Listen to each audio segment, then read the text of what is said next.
Welcome to Reformed Thinking.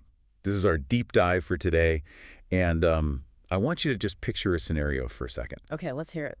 So you walk outside on a perfectly clear night. Maybe you're out in the desert or, I don't know, up in the mountains, far away from city lights. Right, where you can actually see things. Yeah, where there's no light pollution. You look up, and you see the Milky Way just stretched out across the sky. Oh, wow. Yeah, that's always a striking view. It really is. And the sheer staggering scale of millions of stars, it kind of hits you all at once. In that specific second, you probably feel, well, microscopic. Oh, totally. You feel incredibly fragile, like a stiff breeze could just blow you away. Yeah, precisely.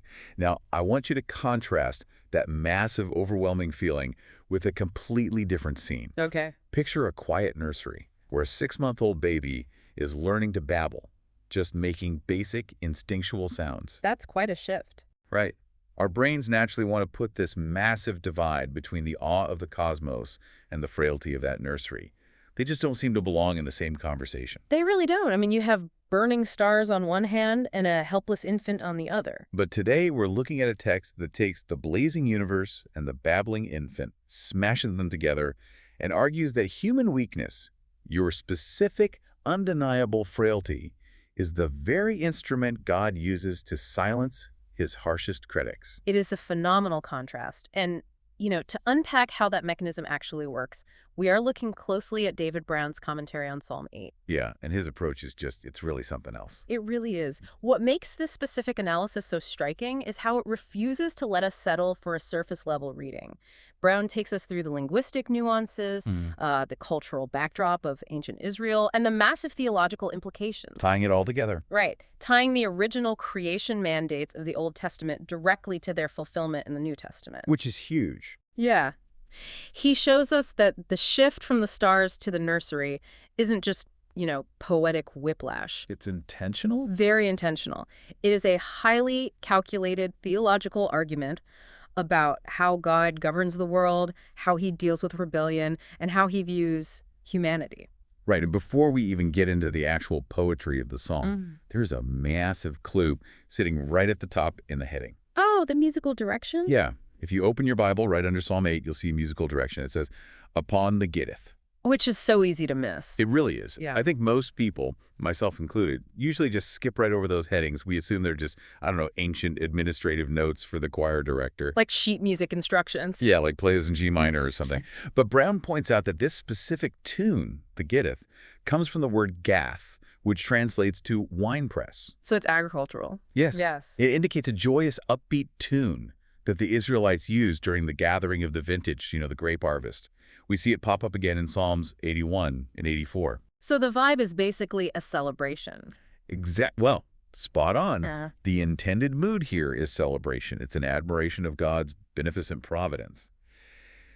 But I have to stop right there and push back a little. Go for it. Because this feels like a serious mismatch. If we are about to discuss human infirmity, our breaking points, and the terrifying, intimidating vastness of the cosmos, Yeah. why in the world are we instructed to sing it to a party tune? That's a fair point. I mean, a harvest festival song is loud, people are stomping grapes, there's laughter, there's shouting. Yeah. Why pair that with a text about feeling insignificant? It seems counterintuitive, right? Until you look at the theological bedrock of what a harvest actually represents. Okay, unpack that for me. Think about the agricultural cycle in ancient Israel. The harvest is the end result of months of total vulnerability. Because they relied entirely on the weather. Right. The farmer plants the seed, but he cannot make it rain. He cannot command the sun to shine. He is entirely at the mercy of the elements. So there's a lot of waiting and hoping. Tons of it. So when the vintage finally comes in, when the wine press is full, that joy isn't just about, having food to eat. It's deeper than that. It is a visceral, communal recognition of God's beneficent providence. It is the realization that the creator of those intimidating elements actually cares for his creatures. Oh, wow. So the Gittith tune kind of frames the whole thing. It frames the entire discussion of the cosmos not with existential dread, but with ecstatic gratitude. That makes a lot of sense. The song is celebrating man's original, elevated position in creation and God's unheralded provision. So by pairing a text about the terrifying cosmos with a tune about a joyful harvest, the author is telling you something specific. Right. He's telling you The God who made those massive stars is the same God who filled your wine press today. You are safe under his governance. Okay, that changes the approach entirely. It really shifts the perspective. Yeah. By using those agricultural terms to set the mood, the text is demanding a specific emotional posture from you, the listener, before you even read the first actual verse. You can't be gloomy. No, you cannot approach this text with a somber funeral dirge mindset and actually grasp the argument. The emotional reaction of joy is a mandatory part of the theology here. Right. So with that joyous harvest tune playing in the background of our minds, we hit verse 1. O Lord, our Lord, how excellent is thy name in all the earth. Such a famous opening. It is. And the commentary notes that the phrase thy name refers directly to God's perfections, his justice, his mercy, his holiness, his infinite knowledge. All of his attributes. Yeah, all of it. But then we get a really fascinating linguistic translation note from Brown. Oh, about the second half of the verse. Yes. The phrase in our English Bibles usually reads, who has set thy glory above the heavens? But Brown translates the literal Hebrew as, which set thou thy glory, or which glory of thine set thou. Which sounds a bit clunky in English, but it means something very specific. Right. It means God is intentionally making his glory more conspicuous. The earth is presented as too small a theater for the display of these perfections, requiring the visible heavens to showcase them. It's an issue of scale. Yeah, but let me challenge that concept for a second. Okay. If God is the architect, and he intentionally designed the earth as the dwelling place for humanity, why would he describe his own creation as too small a theater? That's a good question. I mean, did he build a stage that was inadequate for his own play? That is a fantastic question regarding scale. And the thing is, the Earth isn't flawed, and it isn't inadequate for human habitation. Right. It works perfectly for us. It is perfectly calibrated to sustain our physical lives. But the issue isn't the suitability of the Earth for man. The issue is the capacity of the physical Earth to display the infinite nature of God. Oh. God is infinite, eternal, and unchangeable. His perfections possess no boundaries. So you can't contain them. You can't. Therefore, the physical dimensions of the Earth, as massive and varied as they seem to us, simply cannot hold the magnitude of his attributes. It's like trying to fit the ocean into a teacup. That's a great way to put it. When Brown highlights that literal translation, which glory of thine set thou, he is pointing to a deliberate, active placement by the Creator. He's setting it up there on purpose. Right. God uses the visible heavens, the billions of light years of expanding space, as an extended canvas. Because the earth alone isn't enough space to show it off. Yeah, the universe acts as a broader, more appropriate stage for a glory that utterly refuses to be localized. It is a visual representation of his boundless nature. I see. So if we equate God's name directly with his perfections, which lines up with other texts like Psalms 5 and 7, by the way, then looking at the night sky is literally looking at a visual broadcast of his character. It's a display. And what strikes me about that broadcast is its objective reality. The universe doesn't care if we are looking at it. No, it doesn't at all. That glory is set above the heavens whether frail humans are staring through a billion-dollar telescope or whether the sky is completely obscured by a thunderstorm. It's always there. It is a fixed reality. The theater is ablaze with his perfections, and it doesn't require a single round of applause from us to validate it. That objective reality is crucial. The heavens are preaching a silent sermon about God's majesty 24 hours a day, entirely independent of human awareness. Which is wild to think about. It is, but the text doesn't let us stay gazing up at the stars for long. And this is where the argument takes a brilliant, almost jarring turn. Here comes the whiplash. Yeah. From the massive scale of the galaxies, we are instantly dropped into the smallest, most vulnerable environment imaginable, a nursery. Right, verse 2. Verse 2 says, out of the mouth of babes and sucklings hast thou ordained strength because of thine enemies, that thou mightest still the enemy and the avenger. Such a stark contrast. God bypasses the burning stars and uses incredibly weak instruments to conclusively set forth his praise. The shift is giving me whiplash, but I love it. Let's look closer at those weak instruments. Okay.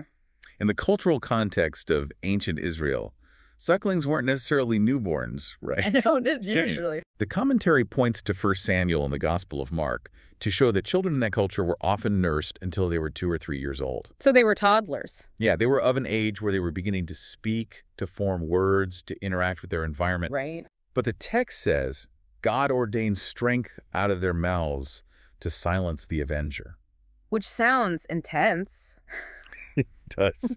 Who is this Avenger? Because my brain immediately goes to comic books, but I know that's not what we're talking about here. Right, no capes involved here. Yeah. The Avenger, described in the text, represents a specific type of human rebellion. Like a skeptic. Yes. This is the skeptic, the cynic, the individual who is quarrelsome and prone to cavil against God's government. To cavil. Yeah, to cavil means to make petty, unnecessary objections, to constantly find fault. Oh, I see. This is the person who looks at the universe, looks at human history, crosses their arms, and demands that the sovereign creator explain himself. The guy who thinks he knows better than God. Precisely. They mock the idea of divine providence. They rely on their own intellect, their own logic, and their own strength to dispute God's authority. I think we all know someone who fits that description. Or, if we are honest, we've probably acted like that Avenger ourselves at times. I'm sure. Sitting in judgment over how God runs his world. So how does God respond to that arrogant critic? You'd expect something massive. Right. We would expect him to use those massive heavens we just talked about. We'd expect him to rain down fire, send a legion of angels, or at least provide an ironclad philosophical dissertation that crushes the skeptic's argument. But he doesn't. He doesn't do any of that. He points to a toddler. Yeah. How does a toddler silence an arrogant intellectual? It is the ultimate biological apologetic. Brown outlines the specific developmental markers here. A child's physical constitution, their basic instincts, their early developed intelligence, and their spontaneous admiration. So just their natural development. Right. When you observe a small child learning to walk, or nursing, or spontaneously marveling at a butterfly, you are witnessing an irrefutable demonstration of a creator's design. They aren't trying to prove anything. Well, yeah. The child isn't trying to win a debate. The child is simply existing in a state of utter dependence. Oh, wow. The sheer weakness of the infant makes the undeniable, flawless design within them stand out even more brightly. Because they didn't create themselves. Right. The Avenger brings convoluted, bitter arguments against God, and God simply holds up a frail, dependent baby and says, "Look at the intricate machinery of this life. My skill is so vast that a toddler's basic existence dismantles your entire intellectual rebellion." The weakness itself is the weapon. It is. That is absolutely staggering. And it leads to a really interesting linguistic note from the commentary. About the translation. Yeah. In the original Hebrew, the phrase is ordained strength. But when we look at the Septuagint, The ancient Greek translation of the Old Testament. right, that phrase is translated as perfected praise. And Brown calls this an example of the effect put for the cause. Which can sound a bit academic. It does. I want to make sure we nail down how that mechanism works. Let's use an analogy. Okay, let's hear it. If I hear a massive sonic boom rattle my windows, I know a fighter jet just flew over even if I can't see it. Makes sense. The jet is the cause. The boom is the effect. So how does strength translate to praise in this text? The sonic boom is a very helpful analogy, actually. In the Hebrew text, the root cause is strength. Okay. God places an undeniable objective strength, the evidence of his brilliant design, into the very biological makeup of the infant. That is the jet flying overhead. Got it. But what is the resulting outcome? The audible effect of that strength. The boom. Right. And in this case, it is praise. The undeniable design of the baby forces a recognition of the Creator's glory. Oh, so the Greek translators were just focusing on the result. Yeah, the Septuagint translators focused on the resultant outcome. Therefore, the ordained strength manifests audibly and visibly as perfected praise. The strength guarantees the praise. And that specific translation from the Septuagint becomes massive later on because Jesus himself quotes it. Yes, he does. We find this in Matthew 21. Jesus has just entered Jerusalem. He goes into the temple and he starts healing the blind and the lame. A very chaotic scene. Very. And there are children in the temple courts crying out, "Hosanna to the Son of David." Praising him. Right. Now, the chief priests and the scribes, who are the ultimate textbook examples of the Avenger we just talked about, they are indignant. They are furious. They want it stopped. They demand that Jesus silence the children. And Jesus turns to these arrogant religious leaders and quotes this exact verse from Psalm 8. Which is such a mic drop moment. It really is. He says, "Have ye never read, out of the mouth of babes and sucklings thou hast perfected praise?" It is a stunning confrontation. By quoting that specific text, Jesus does two things simultaneously. What's the first one? First, he aligns the chief priests and scribes with the silenced avengers. He identifies them as the petty critics fighting against God's government. Putting them right in their place. Yeah. Second, and much more significantly, Jesus aligns himself with the majesty of the Creator from verse 1. Wait, really? Yes. He is accepting the praise that belongs exclusively to the God whose glory is set above the heavens. Because they were shouting, "Hosanna to the Son of David" at him. Right. But there is a deeper prophetical character to this moment that Brown highlights. The use of this verse connects directly to the humiliation and incarnation of the Son of God. Let's expand on that, because this feels like the linchpin of the whole psalm, the incarnation itself. Yeah, think about it. When the eternal Son of God entered human history, he did not arrive in blazing cosmic glory. Right, he didn't tear open the sky. No, he did not arrive with a sword or a celestial army. He came as a baby. Wow. He took on the exact frailty, the exact weak instruments described in the text. The lowliness of Jesus of Nazareth perfectly mirrors the mechanism of Psalm 8. That is incredible. God defeats the kingdom of darkness not through brute force, but through the profound weakness of a human infant born in a manger, who grows up to be a man crucified on a Roman cross. The ultimate weakness. Yeah, the incarnation is the highest nursery apologetic. God's definitive victory looks like absolute vulnerability to the outside world. Which completely inverts our human definition of strength. It really flips it upside down. We define strength as, I don't know, financial leverage, military might, physical muscle, or intellectual dominance. All very impressive things to us. But God defines strength as a dependent infant who is actually the Word made flesh. He uses the thing the world despises, weakness, to break the back of the enemy. It's brilliant. And with that massive paradigm shift in mind, the text zooms us right back out to the night sky in verses 3 and 4. Back to the cosmos. Yeah. The psalmist writes, "When I consider thy heavens, the work of thy fingers, the moon and the stars, which thou hast ordained, what is man that thou art mindful of him?" Brown points out that this sudden return to the magnificence of the visible heavens is introduced specifically to illustrate God's condescension. His coming down to our level. Right. We have the mighty creator of glorious worlds of light on one side and frail man on the other. And the creator makes that frail creature the recipient of his favor. I want to drill down into the vocabulary used here, because the commentary makes a specific note about the Hebrew word for man. Oh, Enosh. Yes. We aren't just talking about mankind in a generic sense here. The word used translates literally to frail man, pointing to our essential infirmity. Right. The phrase son of man in the next line is just a poetic variation of that same concept. But why define humanity entirely by its weakness here? That's the real issue. If I am standing under the stars feeling small, why does the text double down and remind me that I am essentially frail? Why not just say, the universe is big and my physical body is small? Because a geometric comparison of size misses the entire theological point. No, so? If the contrast was purely about physical dimensions, a massive galaxy versus a 5'10" human, it would be a trivial observation. Size does not equal value. Okay, that makes sense. The true contrast the text is making is about self-sufficiency versus utter desperate dependence. Look at how the heavens are described. Glorious worlds of light. Right. They project stability, massive energy, and enduring permanence. They operate flawlessly. They just keep burning. Yeah.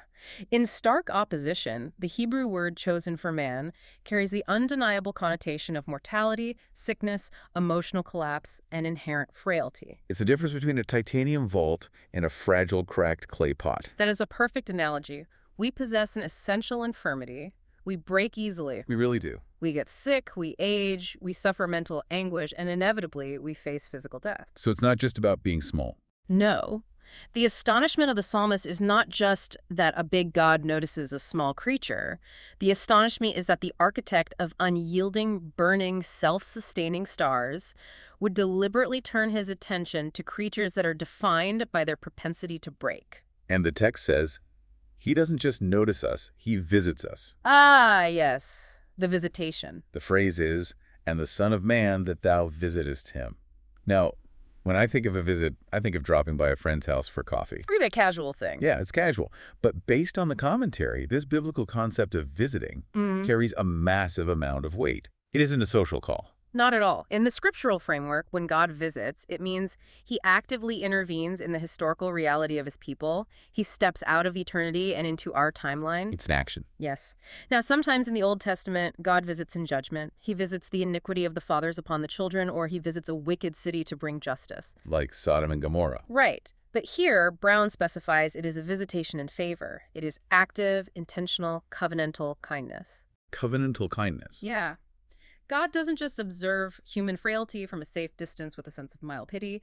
He moves toward the frailty with deliberate, sustained grace. That makes the phrase, glorious worlds of light, function as a giant amplifier for God's grace. Exactly. I mean, yes, it magnifies it. The unimaginable scale of the universe illustrates the unimaginable scale of his condescension.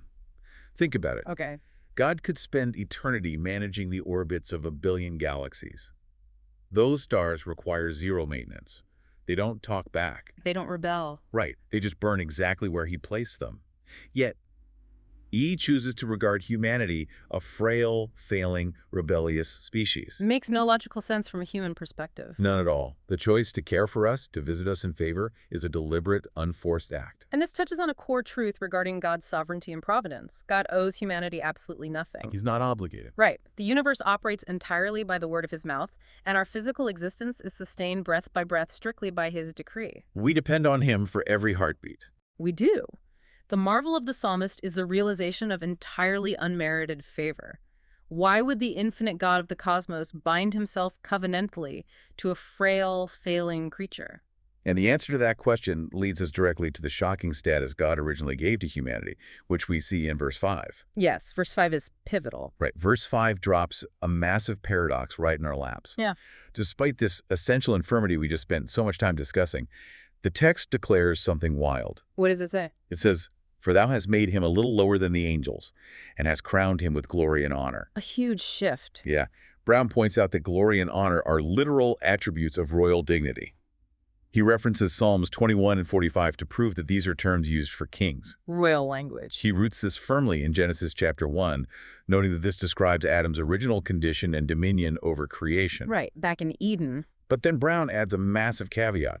He says that in our present fallen state, man only possesses modified remains of this original dominion. Which is a very sobering thought. It is. So I need you to help resolve a huge tension for the listener right now. Okay, I'll try. 10 minutes ago, Mm-hmm. we defined humanity by essential infirmity. We are cracked clay pots. We break, we get sick, we die. Right. But now the text says we are crowned with royal dignity, placed next to angels, and handed the empire of the world. How can those two entirely conflicting realities coexist? To resolve that tension, we have to look at the timeline of human history as presented in the biblical narrative. Okay, take me through it. The royal dignity, the crowning with glory and honor, refers specifically to the original condition of Adam at the moment of creation. Before the fall. Yes. When God placed Adam in the Garden of Eden, humanity was appointed as God's vice-regent on earth. Adam was tasked with a mandate to subdue the earth, to rule over the fish of the sea, the birds of the air, and every living creature. So he was in charge. It was a benevolent, authoritative dominion.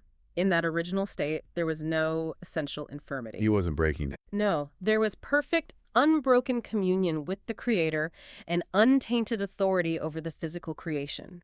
Adam was the undisputed king of the earth, ruling faithfully under the high king of heaven. So the glory and honor wasn't just a metaphor, it was a functional, delegated sovereignty. Yes. Furthermore, look at the phrase "a little lower than the angels." Okay. The Hebrew word used there is Elohim, which can mean God, heavenly beings, or angels. The Septuagint translates it as angels. So we are placed right below them. Humanity occupies a unique boundary-crossing position in the created order. We have physical bodies made from the dust, which ties us intrinsically to the material earth. Right. But we also have eternal souls breathed into us by God, which ties us to the spiritual heavenly realm. We're the only creatures like that. Yeah. We are placed next in dignity to the angels, yet we possess dominion over the physical works of God's hands. No angel was ever given the mandate to till the soil, to name the animals, or to rule the physical ecosystem. That was our job. That was humanity's unique royal domain. But then comes the fall. And this is where the essential infirmity enters the picture. Adam rebels. He breaks the covenant. Exactly. I mean, yes, that's the turning point. When Adam sinned, he didn't just make a personal mistake. He plunged the entire human race into ruin. The whole thing came crashing down. The covenant was broken. The empire he was given was shattered. The essential infirmity described earlier, the sickness, the death, the emotional and spiritual corruption, is the direct penal consequence of that fall. We brought it on ourselves. We did. We are now broken kings living in the ruins of our own rebellion.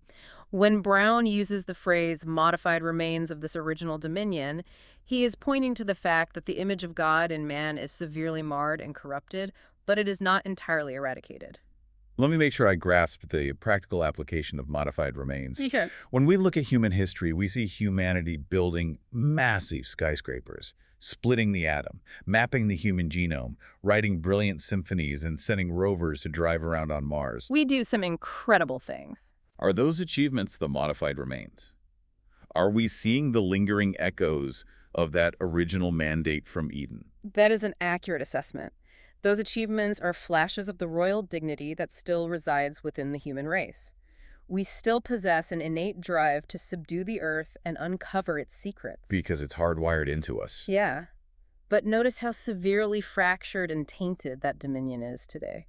In what way? Well, we possess the brilliant intellect to split the atom, but our immediate instinct is to use it to build weapons capable of wiping out millions of people. Ooh, yeah. We have the agricultural technology to produce massive crop yields, yet millions of people still starve because our systems are infected with corruption, greed, and logistical failures born of selfishness. We'd ruin what we touch. The dominion we exercise today is entirely corrupted by our depravity. It is a ruined empire. We are trying to wear a crown that no longer fits properly. That paints a really bleak picture of our current reality. It is bleak. We are living in a fallen state, holding on to modified remains of a dominion we broke. There's a massive gap between the victorious ruler described in Psalm 8 and the reality we see in the mirror every morning. A huge gap. We look at our daily lives, our failing health, our fractured relationships, our societal decay, and we definitely do not see a crowned ruler of creation with all things perfectly under our feet. Not even close. If the psalm stopped at verse 5, it would be incredibly depressing. It would just be a history lesson about what we threw away.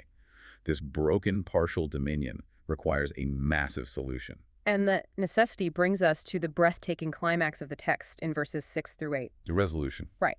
Brown explains that the final, ultimate fulfillment of this dominion is not found in humanity trying to fix itself. Because we can't. We simply can't. It is found exclusively in the exaltation of Christ's human nature. The commentary points us directly to the New Testament, specifically Hebrews chapter 2 and 1 Corinthians 15, to interpret these final verses. Okay, pulling in the New Testament. Yes. Jesus of Nazareth is presented as the second Adam. He is the new head and the perfect representative of the human race. The second Adam.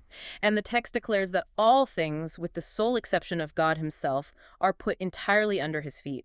This includes principalities, unseen spiritual forces, and the natural world. Let's stop and unpack a phrase you just used, because it is the key to understanding this entire rescue operation. Which phrase? You called Jesus the second Adam and the representative of the human race. In theological terms, this is often called federal headship. Yes, federal headship. But for someone listening who doesn't have a seminary degree, can you explain how federal headship actually works? It's a vital concept. Because it's hard to wrap your head around how one person's actions completely determine the fate of billions of other people. The best way to understand federal headship is to think about representative government, but on a cosmic, absolute scale. In the Garden of Eden, Adam was not acting merely as a private individual. God appointed him as the federal head, the legal representative for all his posterity, meaning everyone who would ever be born. He was acting on our behalf. Right. If Adam obeyed the mandate, his obedience would have secured eternal life and unbroken communion for all of us. We would have benefited from his success. But because he acted as our representative, when he disobeyed and broke the covenant, his guilt and the resulting corruption were legally and naturally credited or imputed to the entire human race. We fell in him. So it's akin to a president or a king declaring war. Yeah, that works. The king signs the declaration, but the entire nation is suddenly at war. The citizens suffer the consequences of the representative's signature. That is a very fitting analogy. Because we were ruined by the failure of our first representative, we require a new representative to rescue us. We can't sign a peace treaty ourselves. No, we cannot undo the fall ourselves. Enter Jesus of Nazareth, the second Adam. He steps into the timeline, taking on our exact human nature, a real human body, and a reasonable soul, but without sin. He becomes one of us. Yes, he acts as the new federal head for all who are united to him by faith. He lives the life of perfect obedience that Adam failed to live, actively fulfilling every demand of God's law. What theologians call his active obedience. Right. And then he passively endures the penal consequence of our rebellion on the cross, exhausting the wrath of God. Okay, here is where Brown makes a claim that really caught my attention. Oh. He says that humanity will be exalted far beyond its original position in the person of Jesus. Yes, that is a huge point. Now hold on. If Adam's original state in the Garden of Eden was perfect, sinless, and flawless, how is it logically possible for Jesus to take the human race beyond perfection? How do you improve on an innocent, flawless state? The answer lies in the concept of mutability. Mutability, the ability to change. Right. Yes, Adam's original state was innocent and sinless. He had no sinful nature. However, his state was mutable, meaning it was capable of changing. He could still mess up. He possessed the ability to sin, and obviously he chose to do so. He was essentially on a period of probation. A trial run. Basically. The restoration brought by the second Adam is not a simple reset. Jesus did not come to wipe the slate clean just so we could go back to the garden and start the probation period all over again. Because if we just went back to a mutable state, we would inevitably just rebel again. Oh, absolutely. With the constant threat of failing a second time, the cycle would never end. By his perfect, unyielding obedience, Jesus secured a highly exalted state that is eternally secure. He is immutable. He cannot fail. He cannot change. Right. Therefore, when humanity is united to Christ, we are elevated to a state far superior to Adam's original innocence. In Christ, the possibility of falling away is entirely, permanently removed. That is just wow. We don't return to a fragile garden where a serpent can tempt us. We are brought into a fortified, eternal city where the gates never shut and the victory is already fully accomplished. That is an incredible distinction. It changes how we view the entire goal of the Christian life. We aren't trying to claw our way back to Eden. We're being pulled forward into a reality that is infinitely more secure. A far better reality. And Brown ties this ultimate security to the destruction of a specific enemy. He references Hebrews 2, noting that the fear of death keeps man in lifetime bondage. Yes, the last enemy. Let's analyze that psychological condition of bondage for a moment, because I think it describes the modern human experience perfectly. Hebrews 2 offers a really stark diagnosis of the fallen human condition. It states that through the fear of death, humanity is all his lifetime in bondage. Bondage. Death was not a natural, intended part of the original creation. It is an invader. It is the wages of sin. It wasn't supposed to be here. Right. And because it is an unnatural invader, every single human endeavor is shattered by it. Every moment of anxiety, every desperate attempt to build a lasting legacy, every obsession with health and safety. It's all connected. It is fundamentally rooted in the looming, inescapable reality of the grave. It is the ultimate dictator. It doesn't matter how much money you accumulate, how brilliant your mind is, or how much political influence you wield. It comes for everyone. Death rules over every person in the fallen world, without exception. It is the great equalizer of human frailty. Yet, the text asserts that this last great enemy is entirely destroyed by Christ. Defeated completely. Because the second Adam conquered the grave through his resurrection, all things are truly put under his feet. The human nature of Jesus is currently seated at the right hand of the majesty on high. He's ruling right now. Humanity, in the person of our victorious representative, has been exalted above the angels and above the reach of death itself. So when we read Psalm 8 and it says, "Thou madest him to have dominion over the works of thy hands, thou hast put all things under his feet," we might look around at our broken lives and say, I definitely do not see all things under my feet right now. Oh, yeah, we definitely don't feel like we're in charge. Right. I see cancer, I see war, I see financial collapse.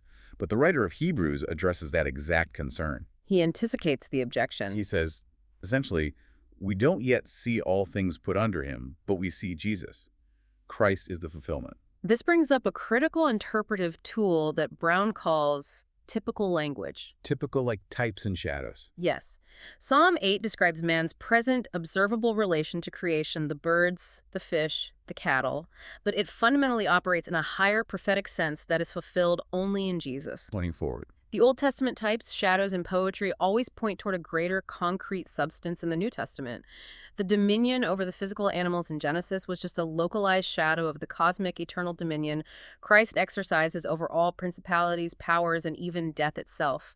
Which leads us to the most phenomenal claim Brown makes in his entire commentary. Oh, this part is He brilliant. writes that the scheme of redemption illustrates God's attributes more brilliantly than the creation of the universe itself. Yes. Let that sink in for a second. The blazing stars, the unimaginable scale of the galaxies, the mathematical precision of the solar system, All of that. all of that awe-inspiring reality we talked about in verse 1 actually pales in comparison to the glory displayed at the cross and the empty tomb. It really does. How is that possible? How can a bloody execution in the first century outshine the creation of the cosmos? Because of the specific attributes being displayed, the creation of the physical universe is a breathtaking display of God's massive strength, his infinite wisdom, and his aesthetic brilliance. Right, it shows how big he is. But creating a star out of nothing does not require mercy. Oh. It does not require grace. It does not display justice. The redemption of rebellious, hateful, fallen sinners, however, displays the full, multifaceted spectrum of the divine perfections. The whole picture. At the cross, we see God's infinite justice perfectly satisfied, while his unfathomable mercy is poured out. As the scriptures say, justice and peace kiss each other. Both are upheld perfectly. God remains entirely just, punishing sin severely while simultaneously justifying the ungodly. The cosmos cannot display grace. A nebula cannot forgive a transgression. The stars can't show love. Only the incarnate Son, bearing the penal wrath of God in our place as our federal head, can display the ultimate depths of God's love and holiness. The universe is just the canvas, but redemption is the actual masterpiece. It's the main event. Beautifully said. So let's trace the progression of this deep dive today, because the ground we've covered is massive. We really went from one end of the spectrum to the other. We started by looking at the musical heading, the Gittith, a joyous, upbeat vintage tune that commands us to approach the intimidating cosmos with an attitude of harvest-time gratitude, recognizing God's beneficent providence over our lives. Right, setting the joyous tone. Then we looked up at the massive heavens, recognizing them not as a threat, but as the necessary expansive theater required for the objective display of God's infinite perfections. From that cosmic scale, the text violently shifted our perspective, dropping us straight into the nursery. The whiplash moment. Yeah. We saw how the sheer frailty, the biological instincts, and the unself-conscious dependence of infants provide an irrefutable apologetic. Shaming the avenger. That ordained strength completely silences the arrogant, cavilling critics of God's government, proving that God uses the weakest instruments to shame human pride. Then we wrestled with the tension of our current reality. We defined our essential infirmity, the fact that we are fragile, breaking creatures. Cracked clay pots. Yet we looked at the modified remains of Adam's original royal crown, the fragmented dominion we still try to exercise over the earth today. But realizing it's broken. Right. And finally, we realized that our broken dominion cannot save us. We rested in the total, decisive victory of the second Adam, Jesus of Nazareth. Our federal head. He takes our broken human nature, represents us perfectly, shatters the lifelong bondage of the fear of death, and exalts our nature to a permanently secure state, higher than the angels themselves. Which brings us to a beautiful, intentional bookend observation in the text itself. What's that? Verse 9 closes with the identical terms of admiration as the opening verse. O Lord, our Lord, how excellent is thy name in all the earth. The exact same words. The words do not change. But after walking through the entire scheme of redemption, after seeing the progression from the stars to the frailty of the nursery to the ruins of the fall, and finally to the cross and the exalted throne of Christ. It hits different. It does. Those repeating words carry an entirely different weight for the listener. The admiration has matured. It is no longer just awe at the physical creation. It is profound, intelligent awe at the Savior. The gravity of the words has shifted entirely. And that leaves you, the listener, with a final thought to mull over today. Take this with you. The next time you witness an everyday display of human frailty, whether it is a baby just learning to speak, a friend struggling with a chronic physical illness, or a moment of your own intense, embarrassing personal weakness, don't just see it as a flaw to be hidden or a problem to be solved. Don't miss the theology in it. Consider the theological reality we've unpacked today. That specific, undeniable infirmity is the precise material God chooses to showcase his greatest victories. What if the very weakness you so desperately want to escape is the exact stage God has chosen for his perfected praise?